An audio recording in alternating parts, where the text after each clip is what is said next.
제 중학교 다니던 때에 그러니까 벌써 한 25년이 더 된 얘기인데요. 그때 영어는 네이티브 스피커한테 배워야 된다고 해서 저희 집 옆에 나사렛 대학교가 있었어요. 나사렛 대학교는 미국에 있는 나사렛 교단에서 이제 제정을 되고 세워진 학교였는데, 그래서 미국인 선교사가 학교에 몇 분 와 계셨더랬습니다. 그분들이 방학 때에 영어를 가르쳐주는 프로그램을 진행해 주었거든요. 그래서 그 클래스를 신청해서 들었던 기억이 있습니다. 가장 놀란 것이 선교사님들이 이렇게 애쓰고 수고하면서 이 땅을 사랑하는구나에 놀랬고, 또 하나는 그 선교사님들이 분명히 미국 분들인데 한국말을 너무 잘해서 놀랬던 기억이 있어요. 한국말도 잘하고 영어도 잘하는 미국인 선교사님, 영어를 배우는데 뭐 이런저런 것들을 배우다가 한번 저희 클래스에 아주 짓궂은 친구가 있었는데, 그 친구가 그 처녀 여 선교사님에게 짓궂게 이렇게 질문했어요. 선생님, 영어로 양다리가 뭐예요? 이렇게 물었습니다. 양다리 뭔지 아시죠? 그렇게 물었더니 이 선교사님이 센스가 좋으셔서 피식 웃더니 양다리 two legs 이렇게 대답하셨어요. 다리가 두 개라는 거죠. 이제 피식 웃었던 기억이 지금도 있습니다. 실제로 여러분, 양다리가 영어로 뭐라고 쓰이는지 아세요? 그런 경험이 없으시니 알 필요는 없으시죠. 하지만 여러분, 양다리란 영어가 영어 표현을 보시면 two times someone 이라고 말하고요. 많이 쓰는 구어 표현으로는 overlap이라고 쓴다고 하더라고요. overlapping 이렇게 쓴다고, 겹친다는 거죠. 내가 한 사람을 만나고 있는데 다른 사람을 겹쳐서 만나는 것, 내가 한 사람에게 집중해야 되는데 그러지 않고 이 마음을 나누어서 여러 사람에게 주고 있는 것, 이것이 오버래핑이라고 하고 양다리다라고 말한다는 거예요. 여러분, 좋은 모습은 아니지요. 혹시 이제 양다리 하는 순간 옛날을 떠올렸던 분들이 계시다면 회개하실 수 있기를 소망합니다. 네, 좋은 모습은 아니라 할 수 있어요. 이런 경우를 당하면 그 상처와 상실감이 얼마나 큰지 모릅니다. 나만 사랑하는 줄 알았는데 다른 사람이 있었다니, 이런 상심이 있는 거지요. 그런데 여러분, 성경을 보시면 이런 일상의 관계에서만 양다리가 있는 게 아니라 영적인 양다리가 있을 수 있다는 사실을 오늘 본문에서 우리가 깨닫게 됩니다. 왕의 교훈 시리즈 함께 살피고 있는데, 오늘은 이전에 살폈던 요아스 왕을 이어서 남유다의 9번째 왕이 된 그의 아들 아마샤를 함께 살펴보려고 합니다. 한번 따라 하시죠. 아마샤, 주님 도를 넘어 주님만을 붙잡으라. 네, 성경을 보시면 이 아마사가 25세의 어린 나이에 왕위를 물려받았다라고 말씀하고 있습니다. 젊은 나이에 왕이 된 거지요. 근데 여러분, 나라가 완전 안정된 상황은 아니었어요. 왜냐하면 그의 아버지였던 요아스가 초반에 여호야다가 살아있을 때에는 하나님을 섬겼지만 여호야다 제사장이 죽은 다음에 제가 그렇게 하지 않았잖아요. 그것을 하나님께서 기뻐하지 않으셨고 저의 인생을 돕지 않으셨습니다.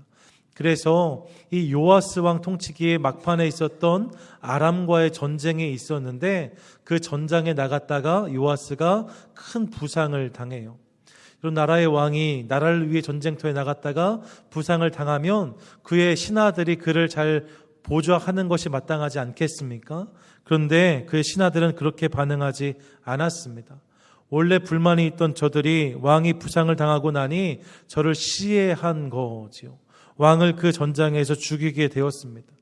그런 상황에서 그의 아들, 아버지 왕을 죽이고 그 신하들 돌아와서 그의 아들을 왕으로 세웠고, 그렇게 세워진 왕이 아마샤였다는 것이지요.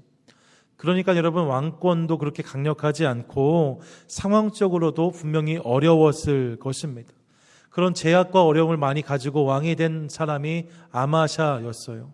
근데 성경을 보시면 저가 그런 여러 가지 어려움이 있었음에도 불구하고 하나님 보시기에 정직히 행하며 주님 보시기에 선한 통치를 그의 재임 초기에 베풀었다라고 성경은 말씀하고 있는 것을 확인합니다.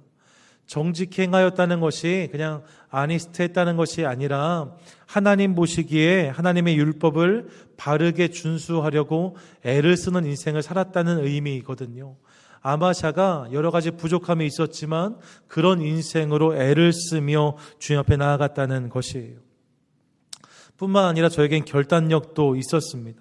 그래서 성경을 보니까 왕이 된 후에 그가 가장 먼저 결정한 일이 있었는데 그것이 무엇이었냐면 부왕을, 아버지 요아스를 배신했던 신하들을 찾아내어서 저들을 처형하는 일을 가장 먼저 했다라고 본문이 말씀하고 있어요. 생각해 보십시오. 아마샤 입장에서 자기의 아버지를 죽인 원수들이에요. 왕을 시해했던 신하들을 남겨둔다는 것이 너무나 힘들고 어려운 일이고 멀리 보면 왕권에도 위협이 될 수 있다는 판단을 한 것이지요. 그래서 저가 이 신하들을 찾아내서 그들을 처형했다는 것입니다. 그런데 이 장면을 보시면 아마샤가 이 과정을 진행함에 있어서 복수의 일념으로 함부로 칼을 휘두르지 않았다는 것을 우리가 확인할 수 있습니다. 3절과 4절인데요. 3절 후반절, 4절 전반절 함께 읽도록 하겠습니다. 함께 읽습니다. 그의 부왕을 죽인 신하들을 죽였으나 그들의 자녀들은 죽이지 아니하였고 이는 모세의 율법책에 기록된 대로 함이라. 아멘. 여러분 뭐예요? 그의 부왕을 죽인 신하들을 죽였답니다. 그런데 이어지는 본문이 무엇을 말하고 있냐? 그들의 자녀들은 죽이지 않았다라고 말씀해요. 여러분 이 일이 아버지의 원수를 갚는 일이라고 말씀드렸습니다. 왕권에 도전한 자들을 처단하는 일이었습니다. 특별히 고대 사회에서 여러 가지 나라의 죄 중에 가장 엄하게 다뤄졌던 죄가 왕권에 도전한 자를 처벌하는 것이었어요. 고대 근동에서 왕의 권위를 흔들어 버리면 왕의 권위만 상처를 입는 것이 아니라 나라의 질서가 문란해지고 모든 백성들 안에 혼란이 임하였기 때문에 여러분 이 죄는 절대로 좌지할 수 없는 죄였다는 거지요. 그래서 이를 반역으로 규정하고 그들을 아주 엄하게 다스렸습니다. 우리나라도 그랬잖아요. 옛날 조선시대, 그 전 시대에 보면 그래서 역적은 어떻게 처리합니까? 삼족을 멸합니다. 삼족을 멸했어요. 자신과 그 자녀 세대까지 삼족을 멸하는 벌을 받게 되었지요. 여러분 우리나라보다 더 큰 나라 중국은 역적을 어떻게 다스렸는지 아세요? 구족을 멸하였어요. 나라가 크니까 구족을 멸하였습니다. 그래서 역적의 죄를 멸문지화로 집안이 완전히 망하는 벌로 다스렸다는 것이지요. 아시아권만 그런 것이 아니라 고대 근동에서도 중동에서도 이는 크게 다르지 않아서 왕의 권위에 도전했을 때 저들을 연좌죄로 죄를 물어서 그 가족과 친척들까지 다 처단한 경우를 우리는 많이 볼 수 있습니다. 지금 아마샤가 그 죄의 문제를 처리하고 있는 거예요. 얼마든지 아마샤가 흥분하여서 또 왕의 권위를 위해서 저들에게 더 가혹한 벌을 가할 수 있었을 것입니다. 인간적으로 생각하면 아버지를 생각해서라도 그렇게 할 수 있었을 거예요. 또 저가 젊은 혈기가 있는 젊은 나이였다라고 말씀드렸잖아요. 자신의 화를 얼마든지 쏟아낼 수 있었다는 것이지요.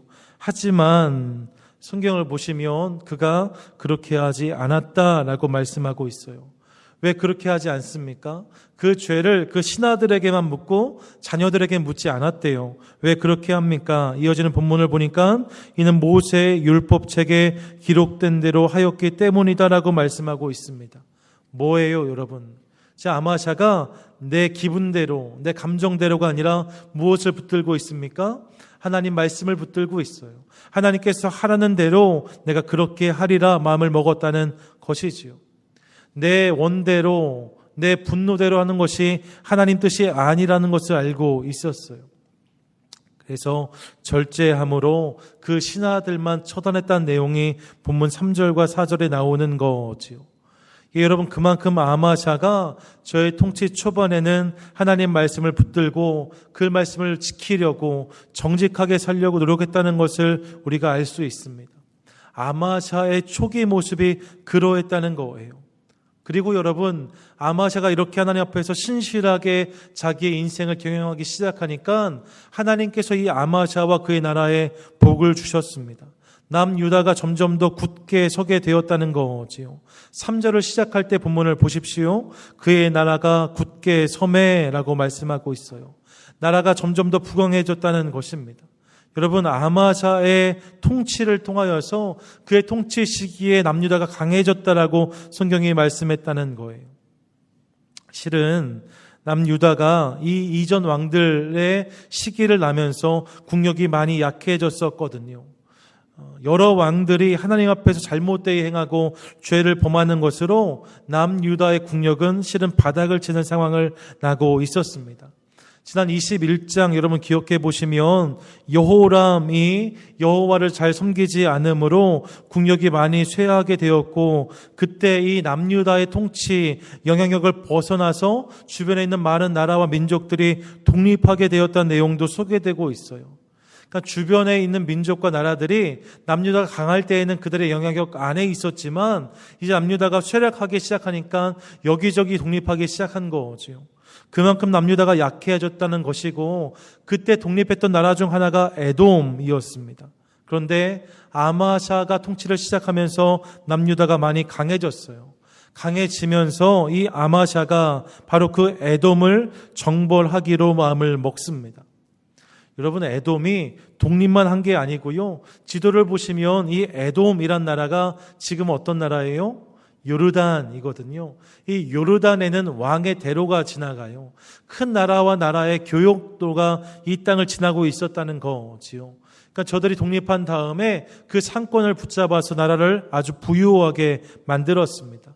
그리고 그 부를 축적함으로 강력한 군사력과 국력을 가지게 되었어요. 지금도 요르단 가보시면 페트라나 여러 가지 유적들 남아있는 것 확인할 수 있는데, 그만큼 요르단이 화려한 문명을 자랑했다는 것이지요. 그런데 바로 이 에돔을 아마샤가 정벌하겠다 마음을 먹었다는 것입니다. 그만큼 남유다가 많이 올라왔다는 것을 우리가 알 수 있고, 아마샤에게 자신감도 있었구나 우리가 확인할 수 있어요. 그런데 아마샤가 이 에돔을 정벌해야겠다 마음을 먹고 그걸 선포한 다음에 유다에서 실제로 전장에 나아갈 수 있는 병력을 확인해 보았더니 이 병력이 기대만 하지 못하는 것을 확인하게 되었습니다. 성경을 보니까 얼마의 병력이 있었다라고 말씀하지요? 30만 명이 있었답니다. 여러분, 사실 이전의 본문들 기억해 보시면 아사 왕 때의 남유다 병사의 수가 58만 명이었습니다. 여호사밧 왕 때의 군사 수가 116만 명이었습니다. 그렇게 많은 군사가 저들에게 있었었는데 저들이 하나님을 온전히 경외하지 못함으로 나라의 국력이 많이 쇠하였고, 지금 많이 올라왔다 하지만 아마샤가 동원할 수 있는 군대의 수가 30만 명이었다는 것이지요. 적은 강력한 적인데 저들을 상대해야 되는데 나의 병력이 상대적으로 적구나, 이것을 깨달았다는 거예요. 여러분, 그러면 이런 상황에서 아마샤가 무엇을 구했어야 할까요? 여러분이라면 어떻게 하시겠습니까? 큰 일을 도모하고 위대한 사명을 감당해야겠다 마음을 먹었는데 내 힘이 한참 부족한 것을 깨달았어요. 그럼 여러분 어떻게 하시겠어요? 기도하지 않으시겠습니까? 기도해야 되는 거죠. 내가 감당해야 되는데 그것을 감당할 능력이 없다면 하나님 도와주십시오. 기도하는 무릎이 우리 가운데 있어야 하는 거잖아요. 그런데 여러분, 오늘 성경을 보니까 아마샤에게는 기도 말고 또 다른 수가 있었다라고 본문은 말씀하고 있습니다. 기도하는 것 외에 저가 의지할 수 있는 것이 있었다는 거지요. 여러분, 그것이 무엇입니까? 그것이 북이스라엘에서 용병을 수입해 오는 일이었다라고 성경은 말씀하고 있어요. 아마샤에게 있어서 하나님께 엎드리는 것보다 이렇게 용병을 들여오는 일이, 용병을 의지하는 것이 보다 확실한 방법이다라는 생각이 저에게 있었다는 것이지요. 그래서 본문 6절에 보니까 이렇게 말씀해요. 또 은 100달란트로 이스라엘 나라에서 큰 용사 10만 명을 고용하였더니 라고 말씀하고 있습니다. 무슨 말입니까? 저가 하나님을 의지하지 않고 용병을 고용하였다는 거예요. 당시에 북이스라엘은 아람과 잦은 군대가, 잦은 전쟁이들이 있었기 때문에 전쟁에 유능하고 또 노련하고 경험이 많은 군사를 상당수 보유하고 있었거든요. 근데 그래서 저들을 데려오면 충분히 이 전쟁에 승산이 있겠다 저가 생각했다는 것이지요. 그래서 은 100달란트를 지불하고 용병을 사오게 됩니다. 여러분, 은 100달란트라 하면 어느 정도인지 감이 없으실 수 있는데, 실은 1달란트가 신약에 오면 6천 데나리온, 6천 드라크마라고 설명되는 것을 확인하게 돼요. 1 드라크마, 1 데나리온이 같은 금액인데요. 이게 얼만큼의 금액이냐면 하루의 1당입니다. 그 당시 사람들이 하루를 살아서 번 돈이 1 드라크마, 1 데나리온인 거지요. 요즘에 여러분 얼마나 버세요? 말씀하지 마십시오. 그런데 여러분, 일반적으로 우리가 미국에서 일당하면 좀 넉넉히 받으면 100불 정도 생각할 수 있지 않을까 생각해 보았어요. 일당을 100불 받는 사람이 6천일 동안 쉬지 않고 일하고 쓰지 않고 모아서 만들 수 있는 돈이 1달란트인 거지요. 그러니까 여러분, 100달란트를 지불했다는 것은 요즘 말로 하면 6천만 불의 큰 재정을 보낸 거예요. 6천만 불, 별로 놀라지도 않으시죠? 그 정도야 다 있으시니까. 네. 6천만 불을 들여서 용병들을 데려왔다는 것입니다. 무엇을 알 수 있어요? 아마샤가 그만큼 저들의 군사력을 의지했구나 하는 것을 알 수 있습니다. 그런데 여러분, 그렇게 데려온 용병이 어떻게 하나님과 비교될 수 있겠습니까? 특별히 이게 남유다의 전쟁인데 북이스라엘 사람들은 하나님께서 기뻐하시지 않는, 하나님을 경외하지 않는 사람들이었잖아요. 저들의 군대를 하나님이 허락하실 리가 없는 거지요. 그래서 이내 하나님의 사람이 이 아마샤를 찾아옵니다. 그리고 이 용병 부대에 대해서 저들을 데려가지 말라 축원하는 모습을 우리가 확인할 수 있어요. 본문 7절인데요. 7절 본문 함께 읽도록 하겠습니다. 시작. 어떤 하나님의 사람이 아마샤에게 나와서 이르되 왕이여,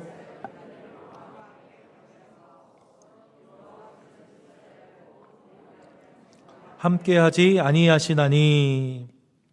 뭐예요, 여러분? 저들과 함께 가면 하나님은 함께 안 가신다, 이렇게 말하고 있는 겁니다. 하나님과 함께 하든지 저들과 함께 하든지 둘 중에 하나를 선택하라는 것이지요. 그러면서 8절에 보니까 이렇게 말씀하고 있어요. 8절도 같이 한번 읽겠습니다. 왕이 만일 가시거든 힘써 싸우소서. 하나님이 왕을 적군 앞에 엎드러지게 하시리이다. 하나님은 능히 돕기도 하시고 능히 패하게도 하시나이다 하니. 아멘. 뭐예요, 여러분? 전쟁의 승패가 군사의 능력이나 군대의 수가 아니라 어디에 달려있다라고 말씀하고 있습니까? 하나님께 달려있다는 거예요. 하나님은 능히 돕기도 하는 분이시고 패하게도 하는 분이시니 그 하나님을 믿고 의지하면 왕이 이길 것이다라고 권면하고 있는 것이지요. 사랑하는 여러분, 우리 하나님이 능히 돕기도 하시고 패하게도 하시는 하나님이신 것을 믿으시기 바랍니다. 이 하나님이 그런 하나님이시라고 선포했다는 거예요. 이 말을 듣는 순간 아마샤가 그럴 수 있겠다는 생각을 하게 되었습니다. 급한 마음에 용병을 들였고 급한 마음에 큰 돈을 보내서 병사를 사봤는데 앞선 본문에서 보았던 것처럼 저에게도 기본적인 신앙이 있었거든요. 그래도 저가 하나님을 믿는 사람이었다는 거예요. 그렇던 저였기 때문에 이렇게 하나님 음성이 들려지기 시작하니까 그것이 맞을 수 있겠다, 이 생각을 하게 되었다는 거지요. 하나님을 도움 삼아야겠다, 이 생각을 하게 되었다는 것입니다.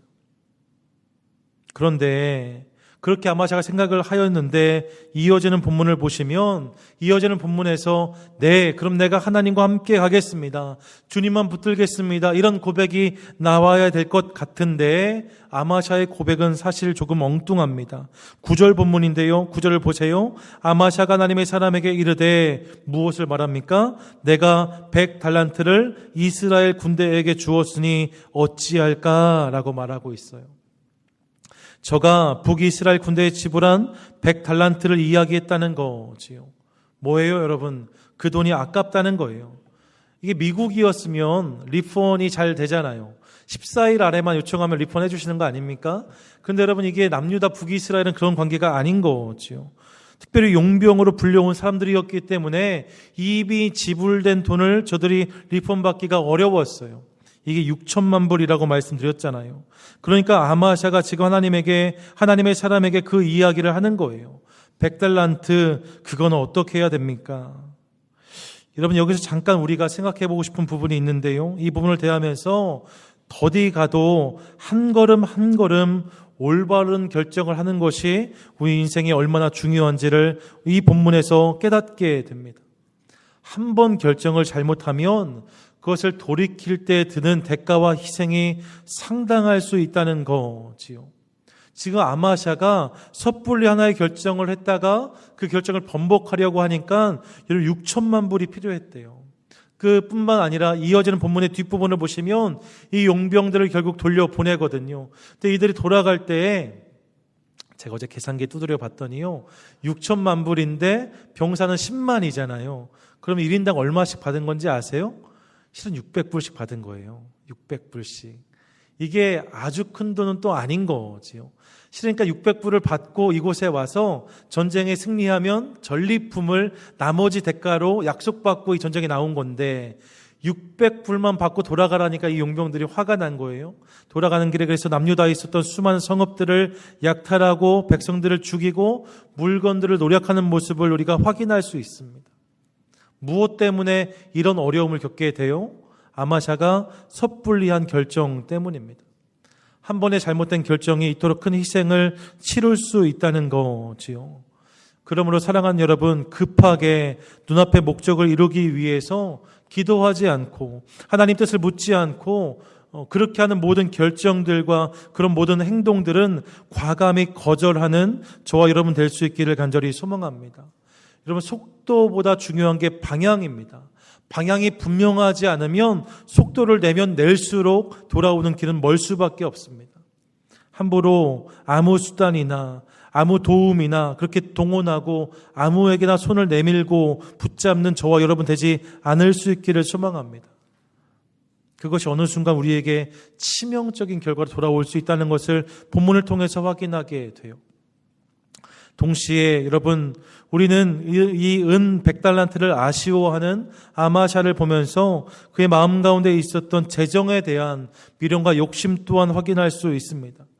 사랑하는 여러분, 지금이 어떤 상황이에요? 전쟁의 기로 앞에 놓여 있습니다.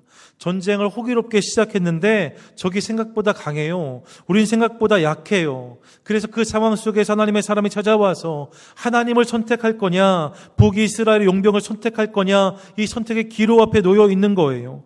그럼 여러분 뭘 고민하겠습니까? 당연히 하나님 해야겠지요. 이 문제가 여러분 아빠 좋아 엄마 좋아 이런 문제가 아니잖아요. 둘 중에 어떤 걸 선택해도 괜찮은 문제가 아니지 않겠습니까? 그런데 여러분, 아마샤가 선뜻 그 결정을 내리지 못해요. 왜요? 잃어버린 돈이 상당했다는 거지요. 하나님의 도움은 받고 싶은데 돈은 잃어버리기 싫은, 재정적인 피해는 입기 싫은 아마샤의 모습을 볼 수 있다는 거예요. 하나님과 돈을 견주어서 고민하고 있는 아마샤를 보는 거지요. 그런 아마샤의 마음을 아시고 9절 하반절을 보니까 하나님의 사람은 이보다 더 많은 것을 하나님이 너에게 줄 거다 이렇게 약속합니다. 그 약속을 받고 나서 내가 지금 잃는 돈보다 더 많은 것을 하나님이 주실 거야, 이 확약을 받고 나서야 비로소 용병을 돌려보냈다라고 성경은 말씀하고 있어요. 아마샤의 마음 가운데 하나님과 재정을 더불어 놓고 견주는 마음이 있었다는 것이지요. 어쨌든 그렇게 해서 용병을 돌려보냈고, 그렇게 하고 나니 하나님이 저를 돕기 시작하세요. 11절에 보면 아마샤가 담력을 내어라고 말씀합니다. 이 상황이 어떤 상황이에요? 병력이 줄었습니다. 군사가 줄었습니다. 특별히 가장 믿을만했던 잘 훈련된 병사 10만 명이 빠져나갔습니다. 이제 본래 두려웠던 그 상태요, 용병을 요구할 수밖에 없었던 그 상태요, 자신에게 주어진 남유다 30만 명의 군사만 남게 되었어요. 그러면 두려움이 찾아와야 되잖아요. 그런데 저가 하나님을 붙들었더니 하나님이 저의 마음 가운데 자신감을 주기 시작하시는 거지요. 확신을 주기 시작하시는 거예요. 하나님만 의지하기로 결정하니 하나님이 저의 마음을 주장하셨다는 것이지요. 그리고 이어지는 본문을 보면 그 하나님에 대한 확고한 믿음과 자신감을 가지고 전장에 나아갔더니 그 길로 아마샤가 소금 골짜기, 즉 이 사해의 최남단이에요. 에돔 입장의 최북단 땅인데 그 땅에 이르러서 세일 자손, 즉 에돔의 군사 10,000명을 죽였다라고 성경은 말씀하고 있습니다. 뿐만 아니라 10,000명을 사로잡아서 그들을 돌 꼭대기에서 떨어뜨려 그들도 다 부숴버렸다라고 성경은 말씀하고 있어요. 그야말로 대승을 거두게 된 거지요. 이 같은 부분을 설명하는 열왕기하 14장 7절을 보시면 이 부분을 이렇게 설명하는데요. 열왕기하 14장 7절 함께 읽겠습니다. 아마샤가 소금 골짜기에서 에돔 사람 10,000명을 죽이고 또 전쟁을 하여 셀라를 취하고 이름을 욕두엘이라 하였더니 오늘까지 그러하니라. 아멘. 예, 뭐예요 여러분? 그때 아마샤가 차지했던 땅이 소금 골짜기까지가 아니었답니다. 어디까지 차지했냐면 셀라까지를 취하였다라고 본문이 말씀하고 있어요. 여러분, 이 셀라가 어딘지 아십니까? 이 셀라가 에돔의 수도예요. 그러니까 30만 명의 군사를 일으켜서 적진에 들어갔고 적의 수도까지를 차지하게 되었다는 거지요. 그리고 그 수도의 이름을 셀라를 욕드엘로 바꿨다라고 말씀하고 있어요. 용병을 붙든 것이 아니라 하나님을 붙들었더니 이런 대승을 저가 경험하게 되었다는 것이지요. 아마샤도 이 승리가 하나님으로부터 왔다는 것을 알고 있었어요. 그래서 그 셀라를 욕드엘이라고 부르잖아요. 욕드엘이라는 단어의 의미가 무엇입니까? 하나님에 의해서 정복된 곳이란 의미예요. 이 땅은, 이 도성은 하나님에 의해서 정복된 곳이다. 이렇게 누가요? 아마샤가 고백했다는 것이지요.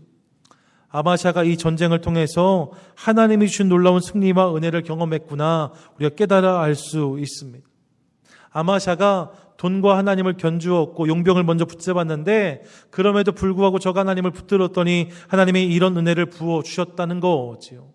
그러면 저가 돌아와서 하나님을 잘 섬겼더라는 것으로 내용이 이어지고 그의 인생이 맞춰지면 여러분 가장 좋은 스토리라 할 수 있을 것입니다.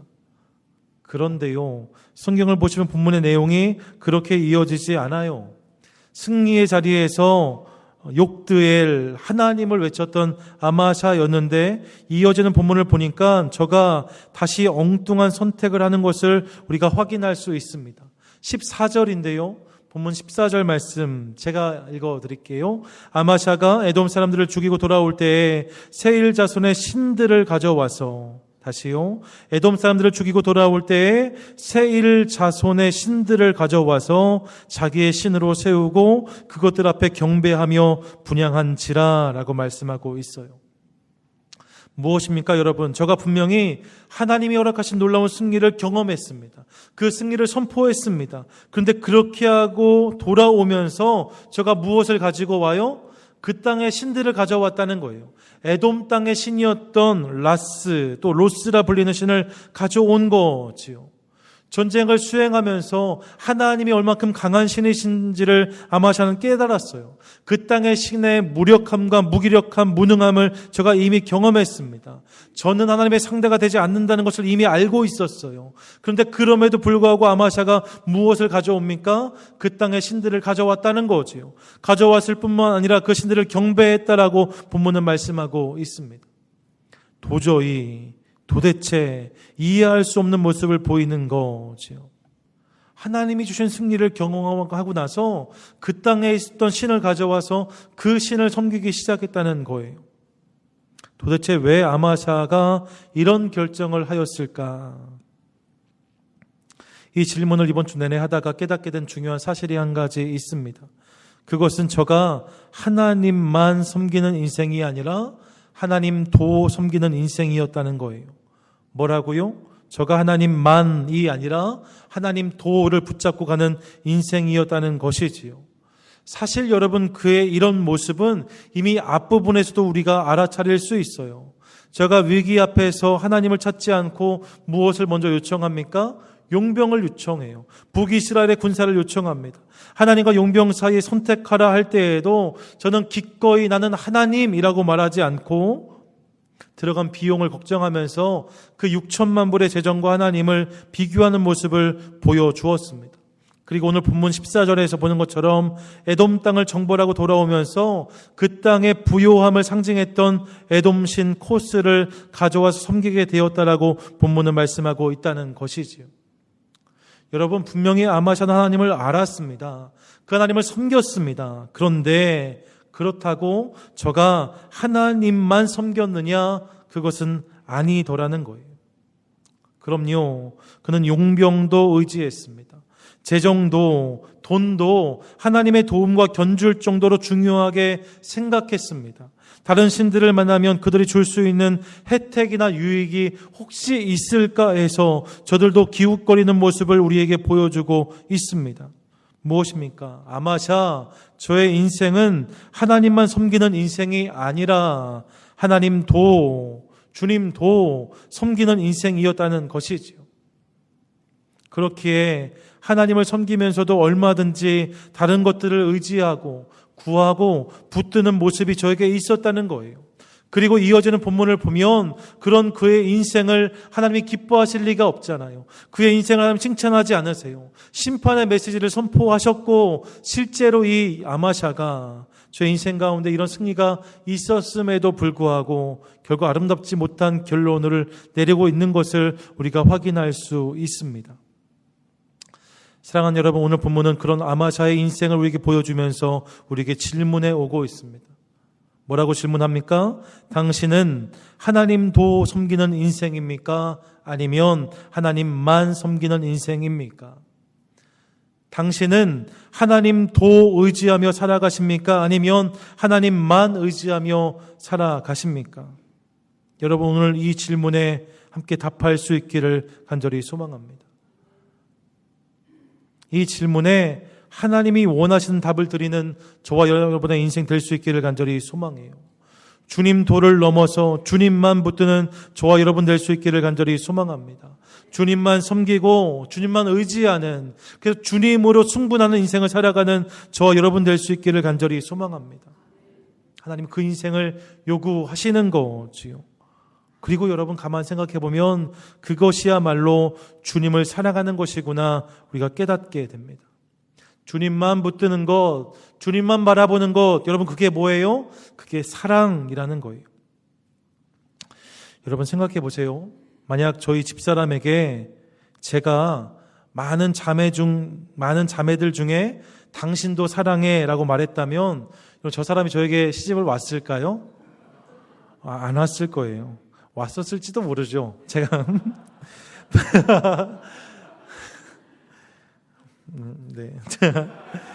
반대로 여러분 제가 느끼기에 저희 집사람이 많은 형제들 중에 저도 사랑하는 거라고 느꼈다면 제가 결혼했을까요? 아니, 여러분 절대 안 합니다.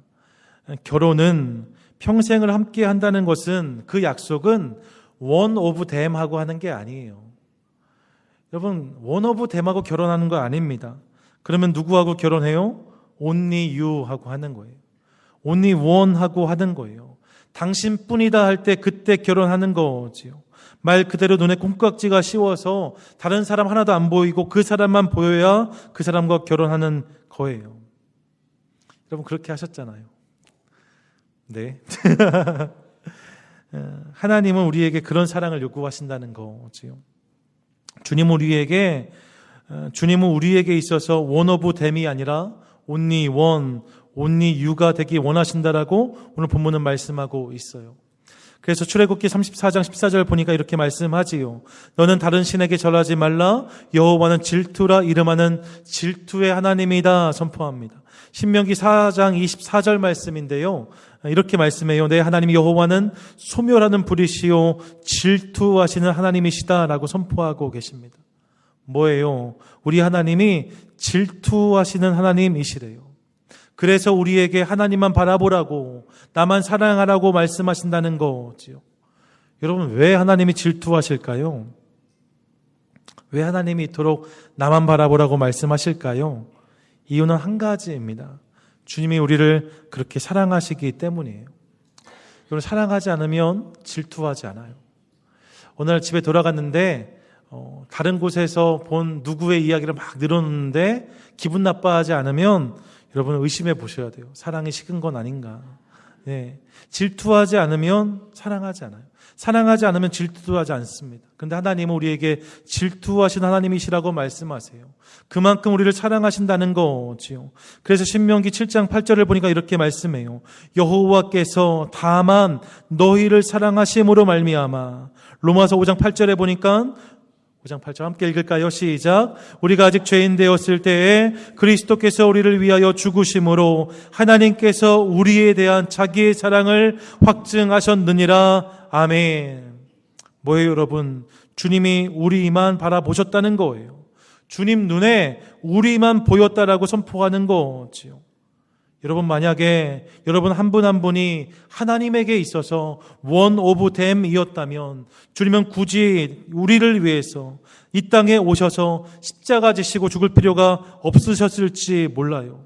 하나님이 우리만 사랑하는 것이 아니라 우리도 사랑하신 것이라면, 우리 외에도 다른 것들을 많이 사랑하셨다면 어쩌면 주님은 우리를 위해서 목숨을 버리지 않으셨어도 됐을지 모릅니다.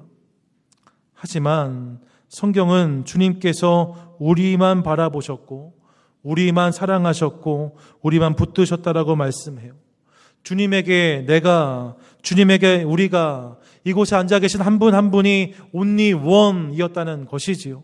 누구와도 바꿀 수 없고 누구와도 견줄 수 없는 존재가 여러분이었답니다. 여러분 한 분 한 분이 그랬다는 거예요. 그래서 주님이 여러분을 위해서, 나 한 사람을 위해서 이 땅에 오셔서 십자가 지셨고 끝까지 사랑해 주셨다라고 성경은 말씀하고 있습니다.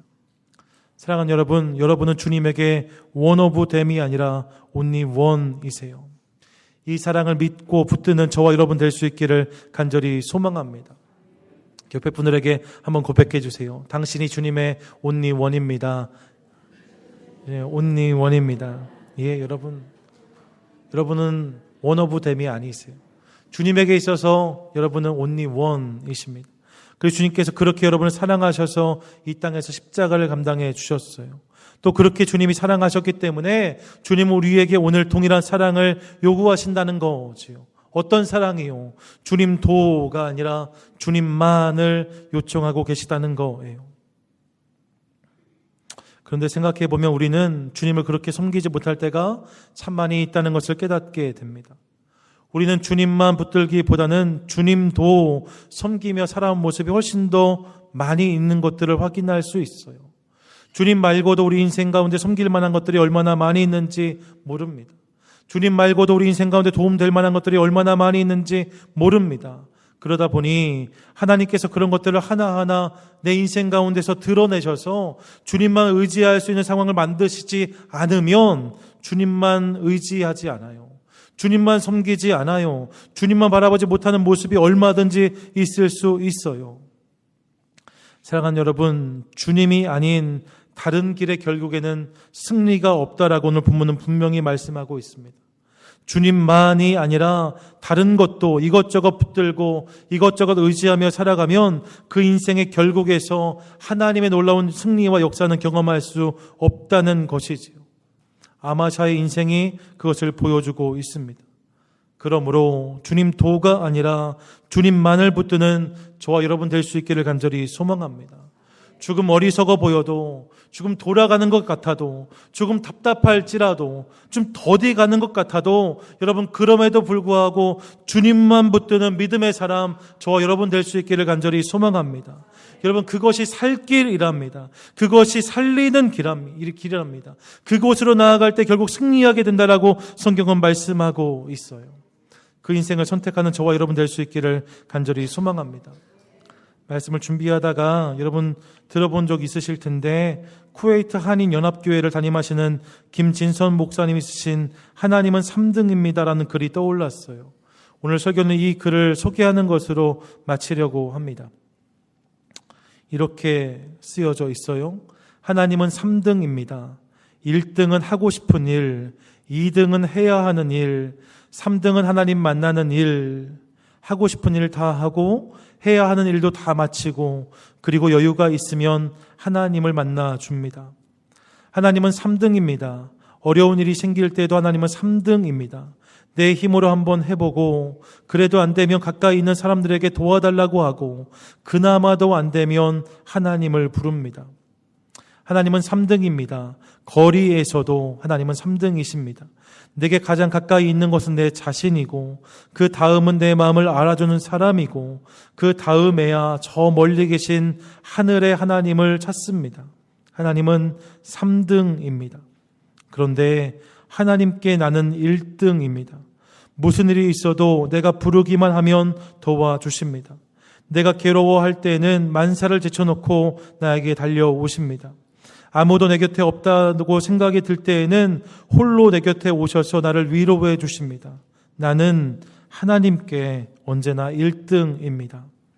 나도 하나님을 1등으로 생각하면 좋겠습니다.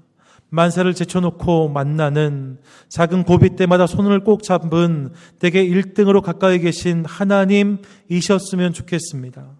나를 1등 삼으신 하나님을 나도 1등으로 모시고 싶습니다. 나를 1등 삼으신 하나님을 나도 내 삶에, 내 인생에, 내 오늘의 1등으로 모시고 싶습니다. 여러분, 이렇게 고백하고 그렇게 살아감으로 주님 도가 아니라 주님만을 붙드는 것으로 하나님의 놀라운 역사와 은혜를 경험하는 저와 여러분의 오늘과 인생 다 되시기를 주님의 이름으로 간절히 축원드립니다. 아멘.